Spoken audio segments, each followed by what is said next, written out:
Hi, guys, and welcome back to the studio sessions. My name is Brooke, and every week we talk about movies, why we love movies, what we love about movies, and yes, movies we don't love so much. We also talk about making movies. And the last few episodes have been a lot of talking about some behind the scenes of my current documentary project I'm working on that is in development. And I thought it would be fun to do a little deep dive on the whole Netflix documentary trend. So let's jump in.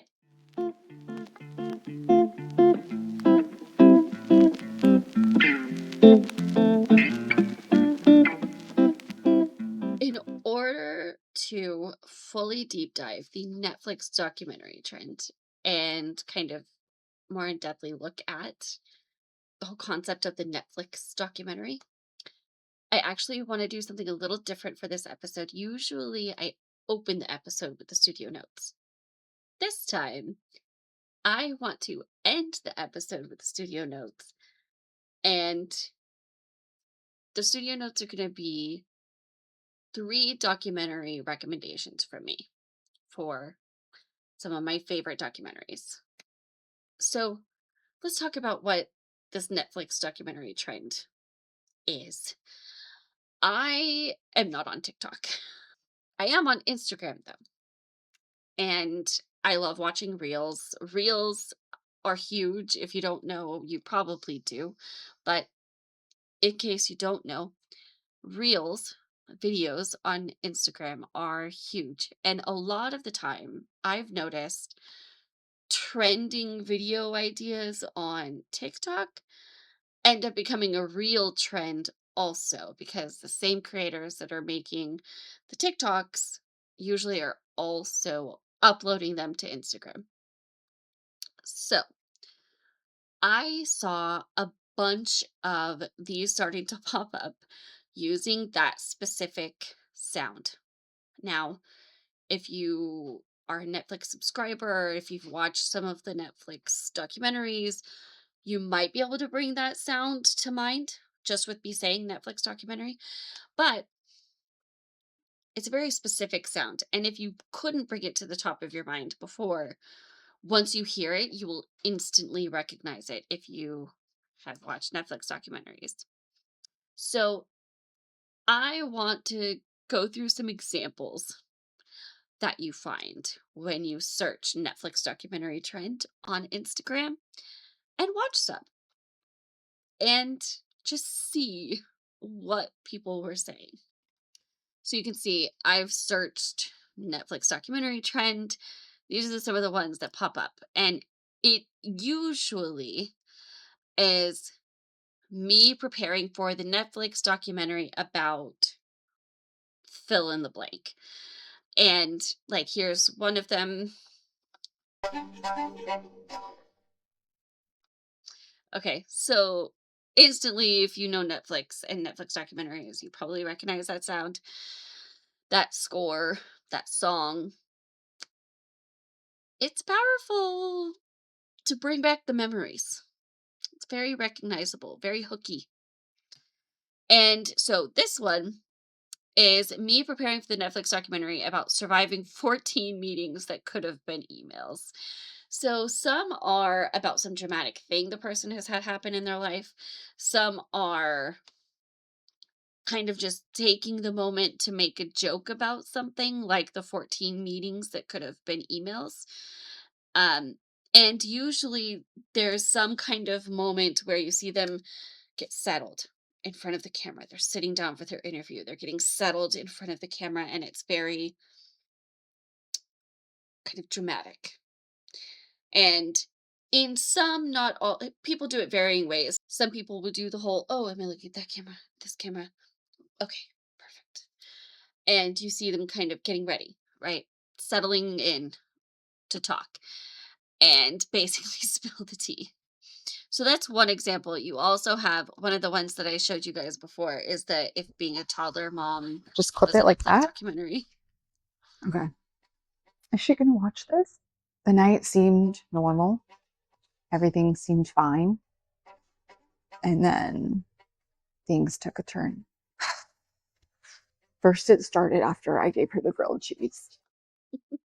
Okay, so we don't have to rewatch that whole thing, but there's just so many different examples.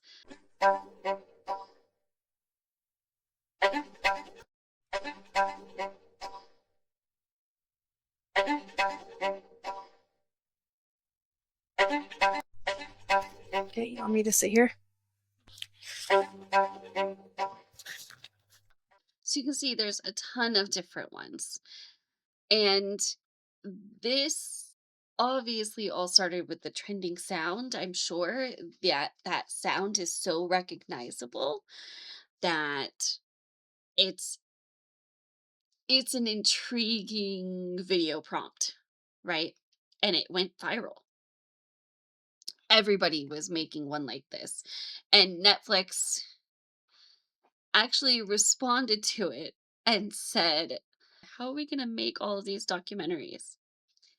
It was very, very funny, very quippy, very cute. And it worked. It went huge, and different companies were using it in their marketing. And yeah. So the whole idea of a Netflix documentary has been a thing for several years. Netflix has been steadily growing their documentaries that they themselves have developed and produced and made exclusively for Netflix. And there's kind of a similar feel and formula they use in a lot of them. And a lot of them they do like more true crime, real life stories, things like that, that you may be interested in the behind the scenes of. So you can almost tell in the trend, it's about cinematic interviews, very dramatic. You're doing a lot of B roll, heavy music, heavy scoring, uh, even the motion graphics, and are using archival footage to fill in the blanks on things. And usually there's one story they are telling, either over the course of 90 to 120 minutes, or over several episodes, or for some of their docu-series, like Worst Neighbor Ever, which I have recommended and mentioned to you guys.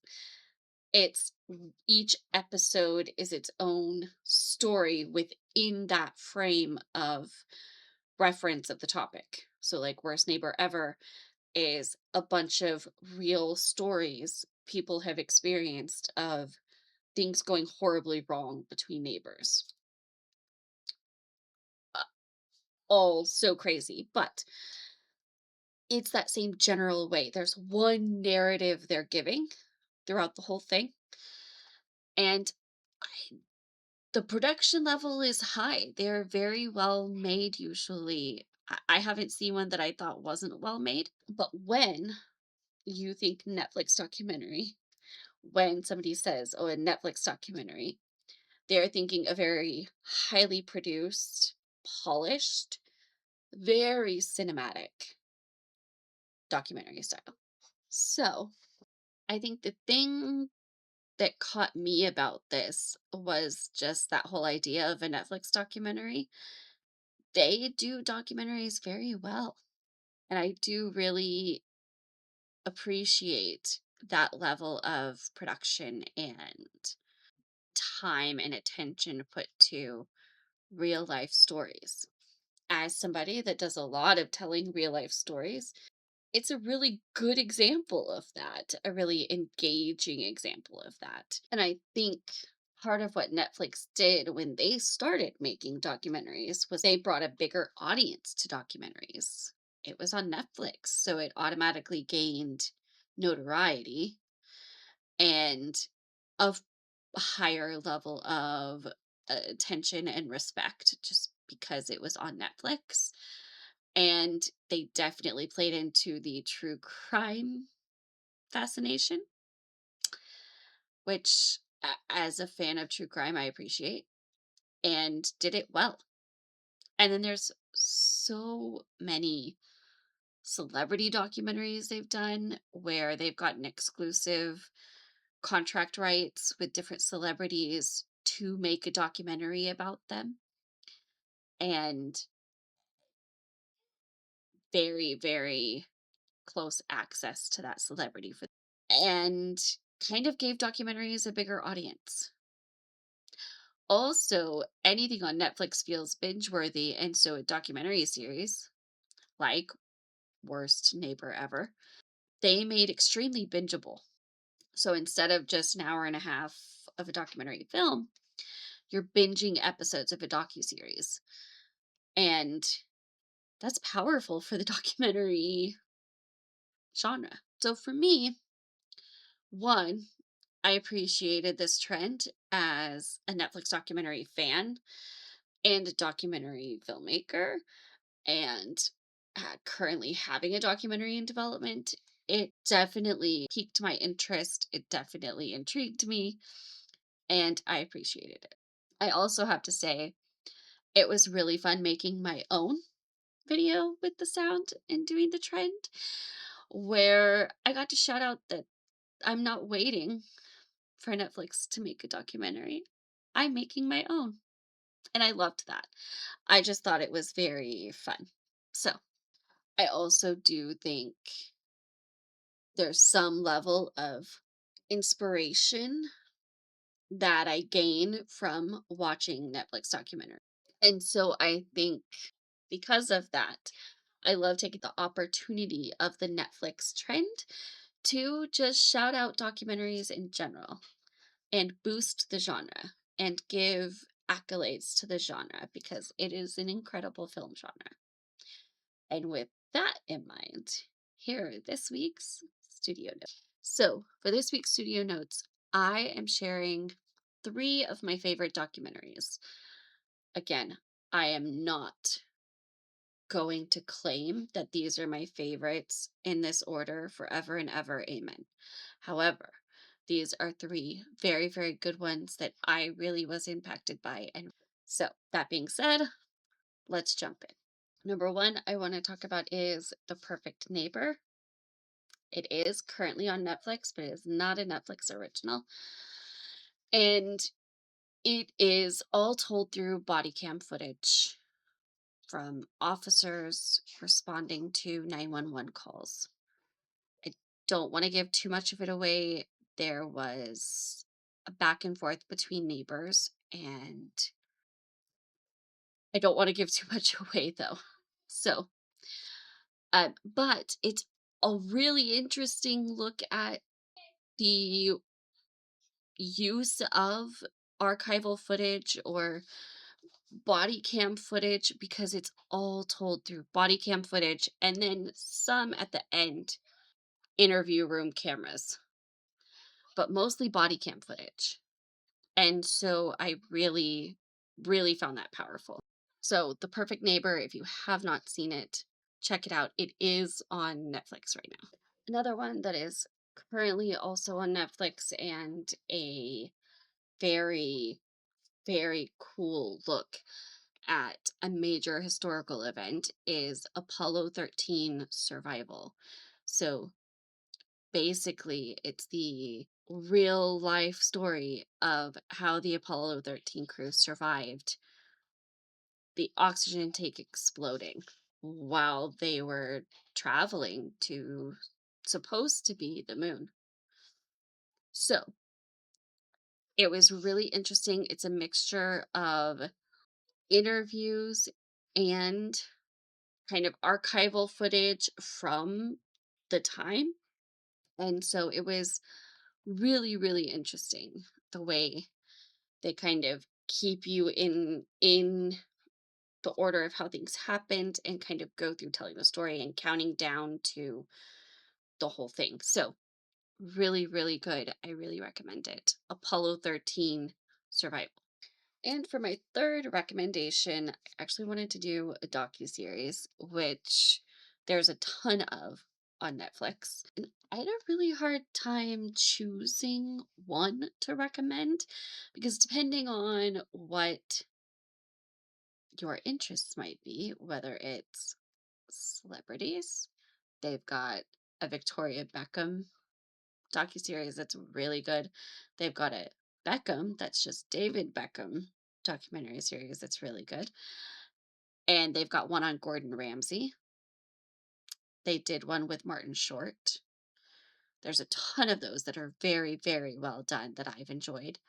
There's also some true crime ones, a lot of true crime ones, like the worst ex ever, worst neighbor ever that are produced by Blumhouse. And there's also some lesser known ones that I've found that are actually really good if you like scary stories. And the one that I'm thinking of is called True Haunting. That is these series of episodes about these two different like real life experiences. It's called True Haunting and it is really, really creepy and really, really good if you like those things. So that is what I wanted to recommend.